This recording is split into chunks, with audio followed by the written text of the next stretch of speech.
आज मैं जो रेसिपी बनाने जा रही हूँ एकदम सिंपल रेसिपी है और एकदम देसी स्टाइल है। लेकिन इस रेसिपी को आप बिल्कुल ही अंडर एस्टिमेट मत कीजिएगा। ये रेसिपी जितनी सिंपल है बनाने में उतनी ही खाने में टेस्टी है और हेल्दी भी है। प्रोटीन से भरपूर है। ये रेसिपी मेरे घर में विंटर में बहुत बार बन जाती है, तो चलिए इसे बनाना शुरू करते हैं। सबसे पहले मैंने 1 कप मूंग दाल ले ली है, उसे मैंने आधे घंटे भिगो के रख दिया था। कुकर में डाल देंगे, उसके साथ ही मैंने 3 कप पानी डाल दिया है। आधी चम्मच हल्दी और टेस्ट के अकॉर्डिंग नमक डाल के हम उसे उबालने रख देंगे। जैसे ही उसमें बॉयल आएगा, ऐसी झाग बननी शुरू हो जाएगी, तो ये सारी झाग को हम निकाल देंगे। ऐसे दाल को खुला पका के झाग निकालने के बहुत सारे फ़ायदे हैं। उसमें से 1-2 फ़ायदे मैं आपको बताती हूँ। एक तो ऐसे झाग निकालने से जो दाल की कैलोरी है वो बहुत ही कम हो जाती है। वेट लॉस करने वाले के लिए ये दाल बहुत ही अच्छी है। बहुत सारे विटामिन्स और मिनरल्स की वजह से ये हमारी इम्यूनिटी को बूस्ट करता है। जैसे ही सारा झाग निकल जाए, हम उसमें 2 बड़े टमाटर डाल देंगे और इसको ढक के कुक कर लेंगे। यहाँ पे मैंने 2 विसल तक उसने कुक कर लिया था। ये देखिए, ठंडा होने के बाद हम उसको खोलेंगे और चम्मच की हेल्प से दाल को थोड़ी सी मैश कर लेंगे। ये दाल प्रोटीन से भरपूर होती है और खाने में बहुत ही हेल्दी है। और साथ में बाजरे की रोटी, वो तो आपको पता ही है कि वो मिलेट्स है, तो वो तो डेफिनेटली हेल्दी होगी। चलिए अब तड़के की तैयारी करते हैं। यहाँ पे मैंने 3 बड़े चम्मच ऑयल ले लिया है। आप चाहे तो यहाँ पे घी का भी यूज़ कर सकते हैं। साथ ही में 1 चम्मच राई डाल दी है। जैसे ही राई तड़कने लगे, उसमें 1 चम्मच हम जीरा डाल देंगे।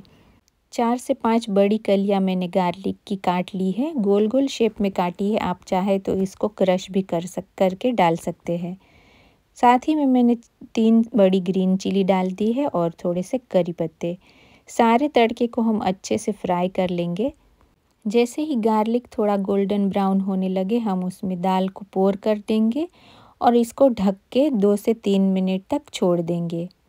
आपको मेरी ये रेसिपी अच्छी लगी तो प्लीज़ लाइक कीजिए, ज़्यादा से ज़्यादा शेयर कीजिए और सब्सक्राइब करना बिल्कुल ना भूलिए। साथ ही में बेल आइकन को भी दबा दीजिए ताकि मेरी हर नई वीडियो आप तक पहले पहुँचे। देखिए, 2 से 3 मिनट के बाद हमने ढक्कन खोल दिया है। ढक्कन ढकने का भी ये रीज़न है कि जो हमारे तड़के की फ्रेगरेंस दाल में एब्ज़ॉर्ब हो जाए। ऑलमोस्ट दाल हमारी रेडी है। इसे हम 2 से 3 मिनट तक और उबालेंगे। टेस्ट के अकॉर्डिंग मैंने थोड़ा सा नमक और डाल दिया है क्योंकि मुझे कम लग रहा था। अब हम इसको ढक के 2 से 3 मिनट तक पका के गैस बंद कर देंगे। चलिए, दाल हमारी जब तक गैस पे चढ़ी है, हम बाजरे की रोटी की तैयारी कर लेते हैं। यहाँ पे मैंने 1 कप जितना आटा ले लिया है बाजरे का। साथ ही में थोड़ा सा नमक डाल रही हूँ टेस्ट के अकॉर्डिंग। आटे को अच्छे से नमक के साथ मिक्स कर देंगे और थोड़ा थोड़ा पानी डाल के एक इसका डो बना लेंगे। आपको तो पता ही है कि मैं कनाडा में रहती हूँ, तो यहाँ पे जब भी मुझे इंडियन ग्रोसरीज अच्छी मिल जाती है, मैं ले लेती हूँ। बाजरे का आटा कभी कभी अच्छा आ जाता है और कभी थोड़ा मोटा मिल जाता है। इस बार जो मैंने बाजरे का आटा लिया है वो थोड़ा सा मोटा है, बट फिर भी हम ठहरे देसी लोग तो कुछ न कुछ जुगाड़ से इसको यूज़ कर ही लेंगे। तो ये देखिए, थोड़ा थोड़ा पानी डालते हुए इसका हमें आटा गूंदना है। इसको हमें मसलते हुए 3 से 4 मिनट तक गूंदना है ताकि ये अच्छा सॉफ्ट हो जाए।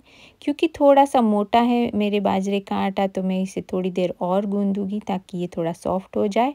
बाजरे की रोटी भी हर घर में अलग अलग तरह से बनती है। मैं यहाँ पे अपनी स्टाइल की बाजरे की रोटी आपको दिखा रही हूँ। आप कैसे बनाते हैं मुझे कमेंट करके ज़रूर बताना।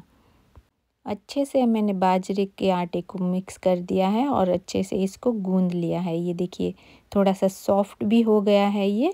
इस बाजरे की रोटी को मैं हाथों से बनाऊंगी। कई लोग इसको जो बेलन पटला होता है उसके ऊपर भी बनाते हैं, लेकिन मेरी दादी ने मुझे ये सिखाया है तो मैं ऐसे ही बनाती हूँ हाथों से।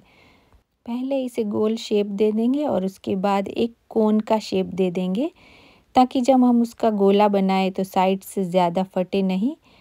हाथों की हेल्प से देखिए ऐसे व्हील जैसा बनाएंगे और जो हमारी हथेली होती है उसके निचले हिस्से से हम उसको दबाते हुए एक गोलाकार रोटी बना लेंगे। अगर आपको ऐसे नहीं आता तो सिंपली रोटी की पटले पर आप आटा छिड़कते हुए भी इसे बना सकते हैं। बहुत ही इजी है वैसे, थोड़ी सी प्रैक्टिस चाहिए, लेकिन ये हाथों से काफ़ी अच्छा बनता है। चलिए, तवा भी मैंने गरम करने रख दिया है। ये देखिए, मेरी बाजरे की रोटी ऑलमोस्ट बन के तैयार है। अब हम इसको सेक लेंगे। हाथों को गीला करते हुए हमें रोटी को बनानी है ताकि हमारे हाथों में चिपके नहीं और इसका एक स्मूथ सरफेस आए। थोड़ा सा पानी लगा के ही तवे पे डालना है ताकि वो चिपक न जाए और अच्छे से सीखे। ये देखिए, एक साइड से अच्छे से सिक गई है और थोड़ा सा हम डार्क कलर करेंगे इसका। उसके बाद हम दूसरी साइड से भी सेक लेंगे। मिट्टी के तवे पे ये बाजरे की रोटी बहुत ही अच्छी बनती है, लेकिन मैं यहाँ पे कनाडा में रहती हूँ तो यहाँ पे वो मिलती नहीं है, नहीं तो मैं ज़रूर लेके आती। और मेरे यहाँ इंडक्शन है तो वो मिट्टी का तवा यहाँ पे बिल्कुल ही नहीं चलेगा। तो ये देखिए, दोनों साइड से मैंने अच्छे से उसको सेक लिया है।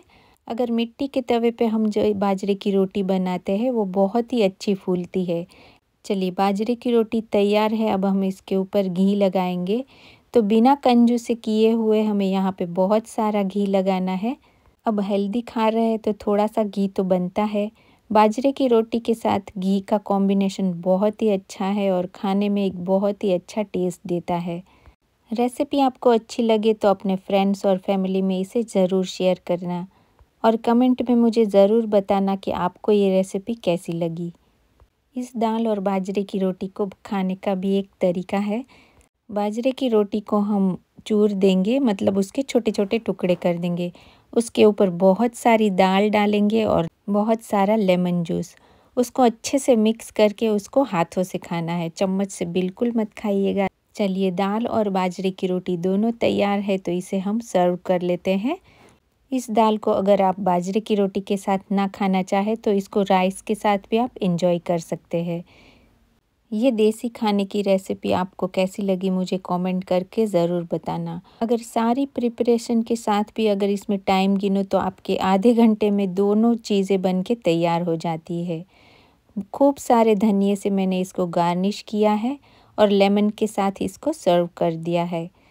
अगर आप भी देसी खाने के शौकीन हैं तो ये रेसिपी एक बार ज़रूर ट्राई करना। चलिए, मिलते हैं फिर नई रेसिपी के साथ एक नए वीडियो में। And thank you for watching my video. Take care, bye bye.